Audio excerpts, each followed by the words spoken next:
যে মেয়ের মা যত চালাক সেই মেয়ের সংসার নাকি তত ভাঙে। মেয়ের মায়েদের নাকি মেয়ের সংসারে নাক গলাতে নেই। আমিও এতে 100% একমত। এখানে স্বামী স্ত্রী দুজনে মিলে সিদ্ধান্ত নেবে, মেয়ের মায়ের কোনো অধিকার নেই সিদ্ধান্ত নেওয়ার। কিন্তু যখন কোনো জিনিস কিনতে হয় বা রান্না করতে হয়, কি রান্না হবে, কোথাও ঘুরতে গেলে তখন ছেলেরা তাদের মায়েদের জিজ্ঞেস করে যে আমরা যাচ্ছি বা আমরা কিছু কিনছি, তাহলে এটা কি নাক গলানো হয় না? আমাকে একটা কথা বলুন।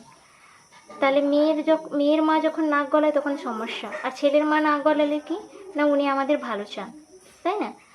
তাহলে আপনারা মেয়েকে অত্যাচার করবেন তাই বলে মেয়ের মা চুপ করে থাকবে তা তো হয় না। উনি ওনার মেয়েকেও জন্ম করেছেন, কষ্ট করে বড় করেছেন, তুড়ি মেরে তো আর বড় করে নেননি। তো ওনার কোনো কিছু খারাপ লাগলে উনি অবশ্যই বলবেন। উনি মেয়ের ভালোই চান, কোনো মেয়ের মায়ের কোনো দিনই খারাপ চায় না, ঠিক আছে? আর আমার যতটুকু মনে হয় যে একটা সংসারে স্বামী স্ত্রী দুজনে মিলে সিদ্ধান্ত নেবে, সেখানে ছেলের মায়েরও কোনো অধিকার নেই, মেয়ের মায়েরও কোনো অধিকার নেই কিছু বলার।